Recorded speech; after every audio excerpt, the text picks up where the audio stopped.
सुप्रभात मुलांनो, आपण आपल्या इयत्ता 6वीच्या पाठ्यपुस्तकातील एका नवीन धड्याला सुरुवात केलेली आहे. तो धडा आहे धडा 14 आप्पाजींचे चातुर्य. याचा आज आपण भाग 4 बघणार आहोत.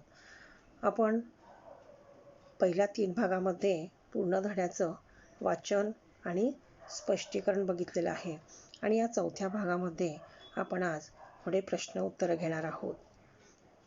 तर या धड्याचे लेखक आहेत विलास गीते. अगोदर आपण थोडीशी या धड्याबद्दल उजळणी करून घेऊया. तर मुलांनो, या धड्यामध्ये आप्पाजींचे चातुर्य, आप्पाजींची हुशारी कशी होती. चातुर्य म्हणजे काय? चतुरपणा, हुशारी. तर आप्पाजी कसे हुशार होते यांचं आपल्याला या धड्यामध्ये आपण बघितलेलंच आहे.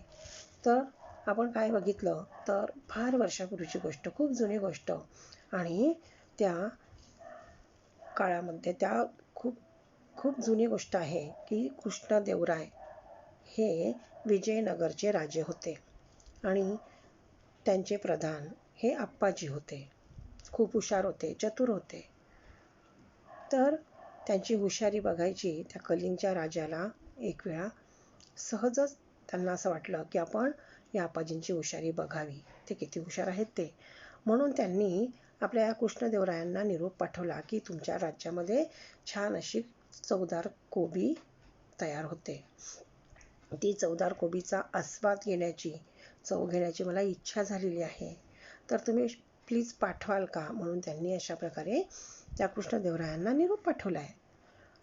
पण आता ही कोबी पाठवण्याची इच्छा तर कृष्णदेवरायांना होतीच, परंतु आता एवढ्या लांब कलिंग राज्यामध्ये कोबी पाठवायची कशी, हा प्रश्न कृष्णदेवरायांना पडला होता.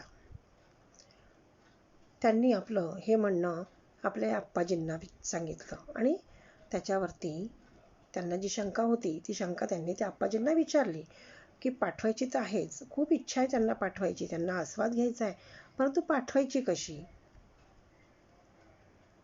आता कलिंग राज्यात पाठवायचं म्हटलं तर त्या काळी जलद अशी वाहतुकीची साधनं नव्हती. त्या काळी बैलगाडी यातूनच साधनांची ने-आण करण्यात येत होती. कुठलीही वस्तू असतील तरी ती बैलगाडीतूनच इकडे आणि तिकडे जात होती, नेता येत होती. आता आपल्याला वाहतुकीची जलद साधने असल्यामुळे पटापट वस्तू मिळतात, पण तेव्हा ती वाहतुकीची जलद साधने नव्हती. म्हणून हे कृष्णदेवराय एकदम चिंतेत होते. म्हणून त्यांनी त्यांची शंका आपल्या या आप्पाजींपुढे बोलून दाखवली. तेव्हा आप्पाजी त्यांना म्हणाले की त्याच्यामध्ये काय कठीण आहे, आपण कलिंग राज्यामध्ये आपली कोबी पाठवूया. आणि मग त्यांनी सांगितलं राजाला, कृष्णदेवरायांना, की त्याच्यात काहीच कठीण नाही आहे. आपण एक बैलगाडी घेऊया. त्या बैलगाडीमध्ये जो गाडीवान आहे, गाडी हाकणार आहे, त्याला बसण्यावरती जागा सोडून बाकीच्या गाडीमध्ये आपण माती भरूया आणि त्या मातीमध्ये कोबीचं बी पेरूया. आणि मग तो गाडीवान कलिंग राज्यात पोहोचेपर्यंत त्या रोपांना पाणी टाकत राहील आणि आपोआपच कलिंग राज्यात पोहोचेपर्यंत कोबी तयार होईल. कारण कलिंग राज्यामध्ये जायला मुलांनो 3 महिने लागत होते, तब्बल 3 महिने. त्या 3 महिन्यामध्ये छानपैकी ताजी कोबी त्या कलिंगच्या राजाला मिळेल. म्हणून या आप्पाजींनी कृष्णदेवरायांना सांगितलं. त्याप्रमाणे कृष्णदेवरायांनी पण केलंच आणि 3 महिन्यांनी जेव्हा ती बैलगाडी कलिंग राज्यात पोचली तर त्या कलिंगच्या राजाला छानपैकी ताजी कोबी खायला मिळाली. पण एवढ्यावर त्यांचं समाधान नाही झालं. कोबी मिळाल्यामुळे त्यांना आनंद झाला आणि ते आप्पाजींचं कौतुक पण करायला लागले. पण तेवढ्यावरती ते थांबले नाहीत. त्यांना परत त्यांची परीक्षा घ्यावीशी वाटली. म्हणून त्यांनी काय केलं, 3 सारख्या मूर्त्या आणल्यात आणि त्या 3 मूर्त्या कुणालाही ओळखता येणार नाही की कुठली मूर्ती कशी आहे ते. त्यांनी फक्त सांगितलं की या 3 मूर्त्या सारख्या आहेत, पण एक आहे त्यांचा दर्जा वेगवेगळा आहे, त्यांची प्रत वेगळी आहे. एक निकृष्ट दर्जाची मूर्ती आहे, दुसरी मध्यम दर्जाची आहे आणि तिसरी उत्कृष्ट आहे. तर मला या 3 मूर्त्यांमधून कुठली उत्कृष्ट दर्जाची आहे ती शोधून द्या. आप्पाजी म्हणाले, ठीक आहे. त्यांनी त्याचं निरीक्षण केलं आणि आप्पाजींनी त्या तीनही मूर्तीतून उत्कृष्ट अशी मूर्ती शोधून दिली. ते आपण अभ्यासलेलंच आहे. त्यांनी निकृष्ट दर्जाची मूर्ती कशी ठरवली, की जी त्यांनी तार घेतली, लवचिक अशी फ्लेक्झिबल तार घेतली आणि ती मूर्तीच्या कानामधून घातल्यानंतर ती तार ज्या मूर्तीच्या तोंडातून बाहेर पडली ती निकृष्ट दर्जाची मूर्ती, त्यांनी असं ठरवलं. आणि जी तार मूर्तीच्या कानातून घातल्यानंतर दुसऱ्या कानातून बाहेर आली ती मूर्ती मध्यम प्रतीची मूर्ती. आणि जी तार कानातून घातल्यानंतर त्याच कानात अडकून राहिली ती उत्कृष्ट दर्जाची मूर्ती. अशा प्रकारे या आप्पाजींनी उत्कृष्ट दर्जाची मूर्ती शोधून काढली. आणि म्हणून या कलिंगच्या राजाने त्यांचं खूप कौतुक केलं आणि कृष्णदेवरायांचं आणि त्यांचं दोघांचं अभिनंदन पण केलं. अशा प्रकारे आपण हा धडा पूर्णपणे शिकलेलो आहोत. तर आपण या धड्यावरचे प्रश्न बघणार आहोत. बघा, तुम्हाला चित्रात दाखवलेलंच आहे. चित्र तुम्ही बघितलेलेच आहात अगोदर पण धडा शिकवताना, तरी पण दाखवते आज. पहिल्या चित्रामध्ये राजा, कृष्णदेवराय आणि आप्पाजी दाखवलेत. कृष्णदेवराय त्यांना आपली शंका सांगतायत की कोबी कशी पाठवायची, त्यांच्याशी बोलत आहेत. दुसऱ्या याच्यामध्ये गाडी घेऊन आपल्या कलिंग राज्यात चालला आहे. नंतर त्यांची परीक्षा घेण्यासाठी त्यांनी तीन मूर्ती आणल्या आहेत, सारख्या मूर्ती, आणि त्यांच्यामधून उत्कृष्ट कुठली हे त्यांना ओळखायला सांगतायत. अशा प्रकारे आपण हा धडा शिकलेलो आहोत. आता आपण प्रश्न उत्तरांना सुरुवात करणार आहोत. अगोदर आपण बघूया 1 ते 2 वाक्यात उत्तरे लिहा. आपल्याला परीक्षेमध्ये मुलांना विचारलं जातं 1 किंवा 2 वाक्यामध्ये उत्तरं लिहा म्हणून. पहिला प्रश्न घेतला आपण, आप्पाजींनी बैलगाडीत कशाचे पीक घ्यायला लावले? आप्पाजींनी बैलगाडीत कशाचे पीक घ्यायला लावले? उत्तर आहे, आप्पाजींनी बैलगाडीत कोबीचे पीक घ्यायला लावले. आप्पाजींनी बैलगाडीत कोबीचे पीक घ्यायला लावले. दुसरं आहे, उत्कृष्ट दर्जाची मूर्ती कोणती? उत्कृष्ट दर्जाची मूर्ती कोणती? उत्तर आहे, ज्या मूर्तीच्या कानात घातलेली लवचिक तार कोठूनही बाहेर न येता तेथेच अडून राहिली ती उत्कृष्ट दर्जाची मूर्ती. काय उत्तर आहे? ज्या मूर्तीच्या कानात घातलेली लवचिक तार कोठूनही बाहेर न येता तेथेच अडून राहिली ती उत्कृष्ट दर्जाची मूर्ती. नंतरचा प्रश्न आहे, कलिंगचा राजा संतुष्ट का झाला? कलिंगचा राजा संतुष्ट का झाला? उत्तर आहे, कलिंगच्या राजाने पाठवलेल्या तीनही मूर्तींचा दर्जा आप्पाजींनी ओळखला म्हणून कलिंगचा राजा संतुष्ट झाला. कलिंगचा राजा का संतुष्ट झाला? तर कलिंगच्या राजाने पाठवलेल्या तीनही मूर्तींचा दर्जा आप्पाजींनी ओळखला म्हणून कलिंगचा राजा संतुष्ट झाला. संतुष्ट म्हणजे समाधानी होणे. त्यांचं समाधान झालं. आप्पाजींनी त्यांना तिघही मूर्तींचं स्पष्टीकरण करून सांगितलं. कुठली मूर्ती निकृष्ट, कुठली मध्यम प्रतीची, कुठली उत्कृष्ट, सगळं सांगितल्यामुळे ते समाधानी झाले. प्रश्न दुसरा आहे, 3 ते 4 वाक्यात उत्तरे लिहा. Broad question. त्यातलं पहिलं आहे, आप्पाजींनी ताजी कोबी कलिंग देशाकडे कशी पाठवली? आप्पाजींनी ताजी कोबी कलिंग देशाकडे कशी पाठवली? उत्तर आहे, कलिंगच्या राजाला कोबी पाठवण्यासाठी आप्पाजींनी एका बैलगाडीत माती भरून त्यात कोबीचे बी पेरण्यास सांगितले. ही बैलगाडी राज्याकडे रवाना केली गेली. कलिंगच्या राजाला कोबी पाठवण्यासाठी आप्पाजींनी एका बैलगाडीत माती भरून त्यात कसले बी पेरण्यास सांगितले? कोबीचे बी पेरण्यास सांगितले. आणि मग ती बैलगाडी कोणत्या राज्याकडे? कलिंग राज्याकडे रवाना केली गेली. धडा वाचा, आपोआप उत्तर लिहिता येईल. गाडी वाहक प्रवासामध्ये कोबीच्या रोपांना रोज पाणी घालत होता. कलिंग राज्यात गाडी पोहोचायला 3 महिने लागत. या 3 महिन्यात तयार कोबी कलिंगच्या राजाला मिळाली. अशा प्रकारे अप्पाजींनी ताजी कोबी कलिंग देशाकडे पाठवली.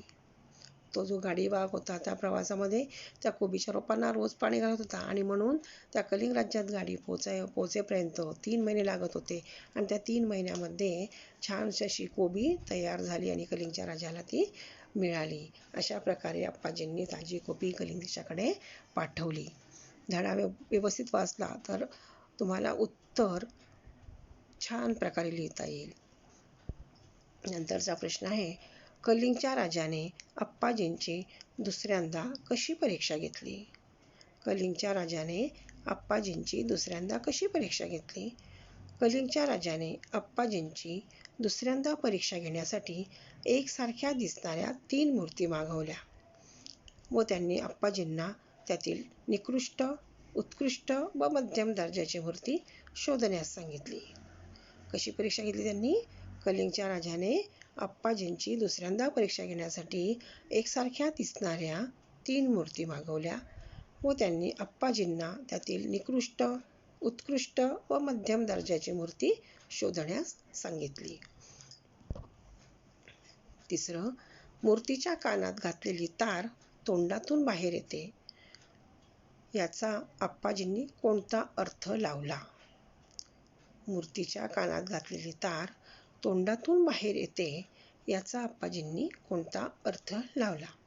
उत्तर आहे, मूर्तीच्या कानात घातलेली तार तिच्या तोंडातून बाहेर येते. ती मूर्ती निकृष्ट दर्जाची मूर्ती. मूर्तीच्या कानात घातलेली तार तिच्या तोंडातून बाहेर येते. ती मूर्ती निकृष्ट दर्जाची मूर्ती. एखादा माणूस ज्या अफवा ऐकतो, त्याचा अर्थ कसा लावलाय बघा.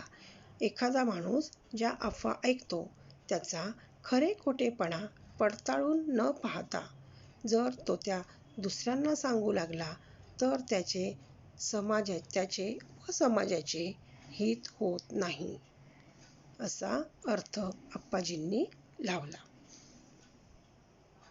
परत उत्तर आहे का?